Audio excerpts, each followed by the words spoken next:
네, 1월 24일 월요일 오늘은 김영민 매니저님과 함께하는 영민한 투자 한번 힘차게 시작해 보겠습니다. 매니저님 안녕하세요. 네, 반갑습니다.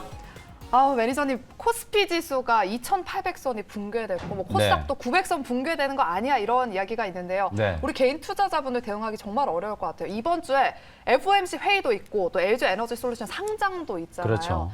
아무래도 사람들이 매수하려는 뭐 공격적으로 매수하기보다는 관망하려는 것 같은데 이렇게 경계감이 높아지는 시기에 우리 개인 투자자분들 대응 어떻게 해야 될까요? 지금 사실 시장이 대단히 좀 어려운 국면이잖아요. 1월 들어서서 딱 3거래일을 빼놓고 맞아요. 계속 지금 하락만 하고 있는 시장이고 네.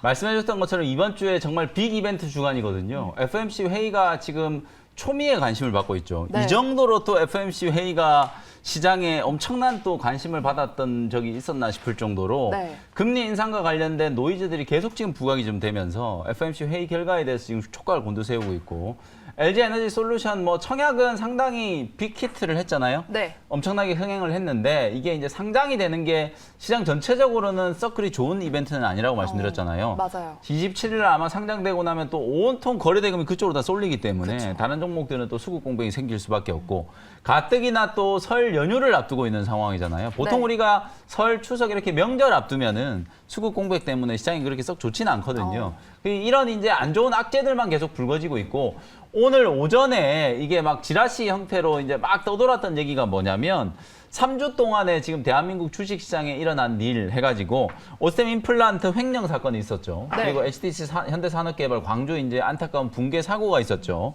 그리고 이제 매드팩토가 임상과 관련된 이제 수정 계획이 반려가 됐죠. 그리고 지난주에 이제 안트로젠이 임상 3상 실패해가지고 하한가까지 곤두박질 쳤었고, 그리고 셀트리온 분식회계 논란 때문에 뭐 제약바이오 종목들이 전체적으로 좀 힘들었었고, 그리고 이제 신라젠 상폐 결정이 났었죠. 네. 물론 아직 이제 뭐 개선 기간 부여가 아직도 있기 때문에 완전히 이제 상폐된 건 아니지만 신라젠은 이제 상폐 이슈가 또 있었고, 거기에다가 이제 카카오 경영진들은 먹튀 논란 때문에 경영진들이 사퇴했죠. 그 다음에 또 하나가 이제 에코프로 BM이 지난주 이제 금요일 날 또 화재가 났어요. 그리고 주말에는 또 효성 TNC 또 공장에 화재가 났어요. 맞아요. 화재 사건뿐만 아니라 또 뭐 내부자 거래 어쩌고 저쩌고 또 이런 악재들까지 부각이 되면서 지금 제가 말씀드렸던 이 수많은 악재들이 불과 최근 3주 동안에 나타난 악재라고 보시면 되거든요. 와. 사실 이게 진짜 1년 동안에 악재가 나타났어도 작은 악재가 아닌데 네. 이걸 불과 한 3주 만에 지금 온통 다 두드려 맞고 있다라고 생각하시면 되거든요. 결국 주식시장이란 건 제가 항상 말씀드리지만 시장이 잘 가고 있을 때는 뭐 이런 악재들이 불거져도 사실 별 아랑곳하지 않고 또 올라가는 게 주식시장이거든요. 근데 지금 시장의 투자 심리가 너무 위축되어 있고 꺾여 있는 상황이다 보니까 작은 악재, 원래는 시장에 그렇게 큰 영향을 주는 악재가 아닌데도 불구하고 이런 악재들을 계속 찾아내고 있는 상황이잖아요. 미국 시장의 지난주 금요일 날 급락도 저는 그런 이유 때문이라고 보거든요. 지금 FOMC를 회의를 앞두고 블랙아웃 기간이거든요. 연준의 위원들은 지금 입도 뻥끗 못하는 시기인데 월가에 있는 투자은행들 그중에서도 상당히 시장을 비관적으로 보는 그런 사람들이 뭐 미국 지수가 또 20% 더 빠질 수도 있다. 금리를 한 방에 뭐 0.5% 올린다. 3월이 아니라 1월 달에도 금리를 올릴 수 있다. 아니면 올해 금리를 7번, 8번 인상시킬 수 있다. 이런 전혀 근거 없는 낭설들이 떠돌기 시작하면서 통화정책과 관련된 이제 리스크가 불거지기 시작했고, 그리고 이제 넷플릭스와 같은 기업들의 주가가 21% 넘게 급락하다 보니까 기술주들에 대한 성장 정체 우려 뭐 이런 것들 때문에 미국장이 빠졌거든요. 근데 엄밀히 따져보면 사실 미국 여러분들 다우지수 차트, S&P 500 지수 차트, 나스닥 지수 차트를 한번 열어보세요. 작년에 정말 우리 시장하고는 비교도 안 될 정도로 어마어마하게 상승을 했거든요. 최근 2년 동안으로 그 기간을 늘려보면은 2020년 3월 코로나19 팬데믹 이후에 그야말로 기록적인 상승이 나타났어요. 그러니까 당연히 일부 기업들은 버블 얘기가 나오고 거품이 좀 끼어있는 기업들이 분명히 있을 수 있잖아요. 네. 그 기업들이 이제 조정을 받는 거거든요. 근데 우리나라는 사실 웬만한 성장주 기술주들을 보시면 고점 대비해서 30-40%씩 지금 다 빠져 있는 상태고, 거품은커녕 저평가되고 있는 종목들이 너무나도 많을 정도로 낙폭 가대 구간까지 지금 조정이 되어 있는 상태거든요. 네. 시장의 전반적인 위치는 누가 뭐라 그래도 펀더멘털 대비해서 지금 감해도 국면까지 접어들었다. 그러나 오늘도 지금 아시아 증시 전반적인 분위기를 보면 상해 증시는 하락 출발했다가 지금 플러스 전환됐고 항생 지수도 많이 안 빠지거든요. 일본 니케이 지수, 토픽스 지수도 한 0.5% 왔다 갔다 지금 하락하고 있는데 우리 시장만 유독 지금 장중에 코스닥은 3.5% 가까이 급락했고 코스피 지수도 거의 2% 가까이 급락했고 급락을 했거든요. 다행히 이제 지금은 약간 이제 낙폭 만회 시도가 좀 들어오고 있는데 심리적으로 너무 많은 악재에 이제 조금 휩쓸리면서 시장에 이제 투자 심리가 좀 무너져 있는 상태다. 이건 펀더멘털 때문에 시장이 빠진다라기보다는 공포 구간, 말 그대로 이제 시장 참여자들의 심리 때문에 지수가 빠지는 거다. 이렇게 이해하는 게 분명히 맞다라고 보거든요. 이번 주 수요일, 목요일이 빅 이벤트라 그랬잖아요. 이 수요일, 목요일을 기점으로 시장은 분명히 이제 턴어라운드가 될 수 있기 때문에 우리가 월, 화, 수 이번 주 초반에 그리고 명절을 앞둔 지금 이 시점에 뭘 해야 할까? 갖고 있는 종목들 중에 추세가 완전히 무너진 종목들을 빨리빨리 정리하고 미국 시장의 기술주들이 빠지는 것처럼 우리 시장에도 분명히 고평가되어 있는 기술주들이 있거든요. 그런 종목들을 빨리빨리 비중 줄이고 정리를 해가지고 시장이 살아났을 때 훨씬 더 빠르게 회복될 수 있는 종목들을 계좌에 담아놓는 거, 그걸 지금 준비해야 될 시점이다라는 말씀을 좀 드리도록 하겠습니다. 네, 미국 빅테크 기업들의 호실적으로 우리 국내 증시도 함께 반등 나와줄 수 있길 기대하면서 빨리 1월 액땜이 끝났으면 좋겠습니다. 네. 설날에 좀 기분 좋게 보낼 수 있도록. 네, 그럼 지금부터는 영민 DJ가 편입했던 종목들 리뷰해보는 시간 가져보도록 할게요. 먼저 12월 20일에 편입했던 심텍부터 리뷰해보겠습니다. 오늘 같은 장에서 정말 빨간불 켠 종목들 찾기가 어려울 그렇죠. 정도인데 이 심텍은 빨간불이에요. 지금 오늘 장 초반에요. 하락 네. 종목이 2,200개였어요. 전체 상장된 종목 중에 딱 200개만 상승 내지는 보합이었고 네. 나머지 2,200개가 다 빠지고 있는 시장이었거든요. 그러니까 10개 중에 9개가 빠지는 시장이었기 때문에 정말 오죽해서 우리 지연 아나운서 지금 헛웃음이 나오잖아요. 네, 맞아요. 그 정도로 지금 시장 분위기가 좀 안 좋았었거든요. 그럼에도 불구하고 오늘 심텍이 장중에 거의 뭐 한 5, 6% 가까이 지금 반등이 좀 들어왔었는데 지난주 금요일 날 반도체 종목들이 대부분 다 좀 조정이었었죠. 특히나 이제 기판 관련된 종목들이 지난주 금요일 날 좀 많이 빠졌었는데 오늘 단번에 심텍은 이제 금요일 날 장이 끝나고 나서 1,000억 원 시설 투자 공시가 나왔단 말이에요.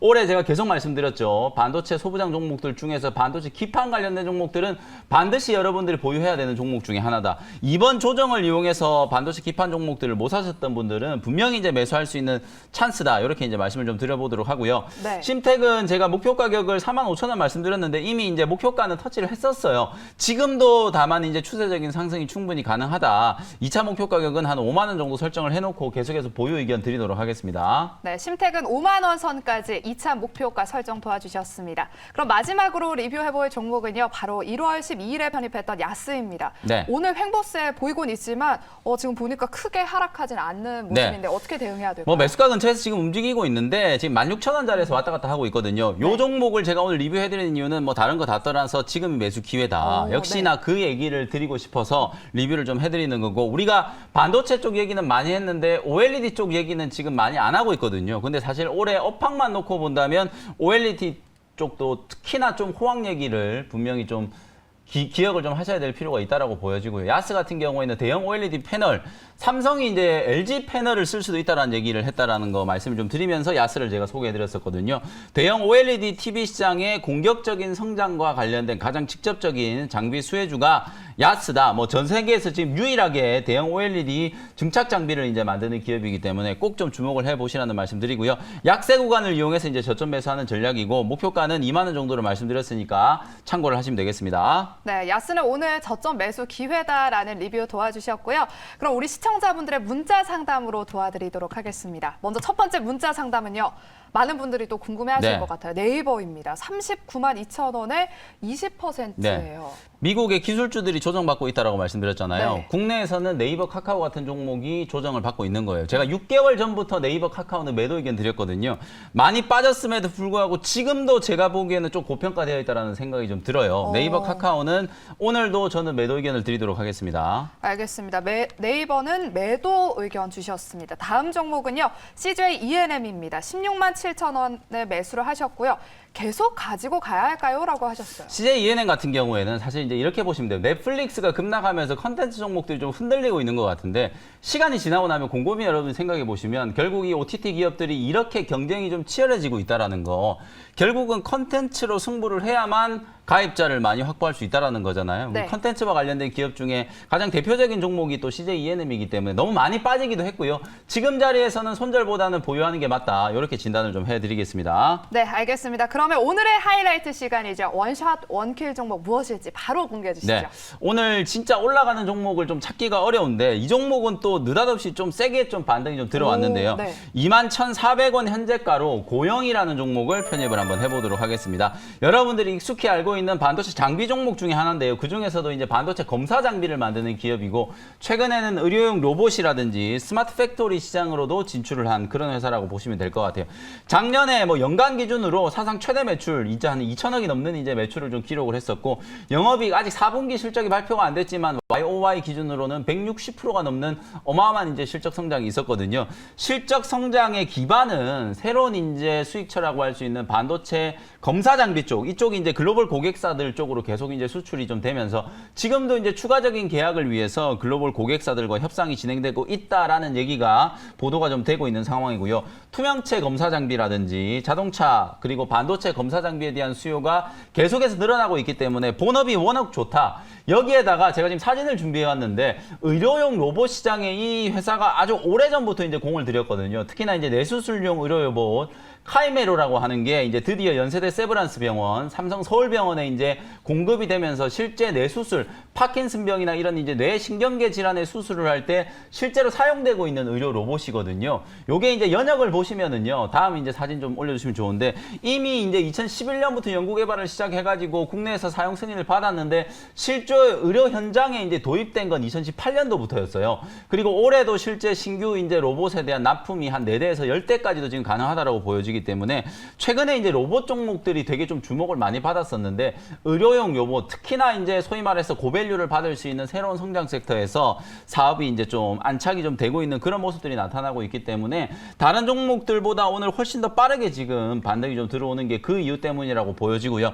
작년 실적 제가 간단하게 말씀드렸는데 올해 예상 실적은 매출액이 2,800억, 전년 대비해서 한 12% 정도 성장할 걸로 예상이 되고 있고 영업이익 같은 경우에는 무려 528억, 전년에도 좋았는데 2021년도 좋았는데 거기에서 또 거의 25% 이상 성장을 할 걸로 지금 기대가 되고 있는 상황이거든요. 매출액이 아직 3천억이 안 되는데 영업이익이 지금 500억이 넘어간다. 엄청난 수익성이거든요. 네. 장비 기업인데 이 정도로 수익성을 갖고 있는 기업을 손에 꼽으라고 하면 한 5개 정도밖에 안 돼요. 제가 생각했을 때는. 그 손에 꼽을 수 있을 만한 종목 중에 하나가 바로 고영이라는 기업이기 때문에 뭐 내용적인 측면에서도 그렇고 주가도 최근에 충분히 조정을 받았다라는 생각이 드니까요. 관심을 한번 가져보시면 좋을 것 같고요. 21,400원 현재가로 편입을 했고요. 1차 목표 가격은 24,000원, 손절 가격은 18,000원 정도 제시해드리도록 하겠습니다. 네, 수익성이 좋은 반도체 검사 장비로 고영을 오늘 소개해 주셨습니다. 이 시간 짧아서 아쉬운 분들을 위해서 무료 네. 방송 안내해 주실게요. 시장이 오늘도 너무 힘들어요. 그래서 일단 이번 주에 좀 시끄러운 이슈들 좀 집중적으로 진단해드리고 여러분들의 시장의 방향성을 좀 어떻게 판단을 해야 되는지 집중적으로 시황 전략 분석해드리도록 할 테니까요. 오후 4시 무료 공개 방송 시간에 다시 뵙도록 하겠습니다. 네, 김영민 매니저의 오후 4시 무료 방송까지 함께 하시고요. 시장의 진단 그리고 대응 전략 짚어주신다고 하니까요. 네. 꼭 함께 하시기 바랍니다. 저희는 내일 이 시간에 다시 찾아뵙도록 하겠습니다. 오늘도 함께 해주신 여러분 고맙습니다.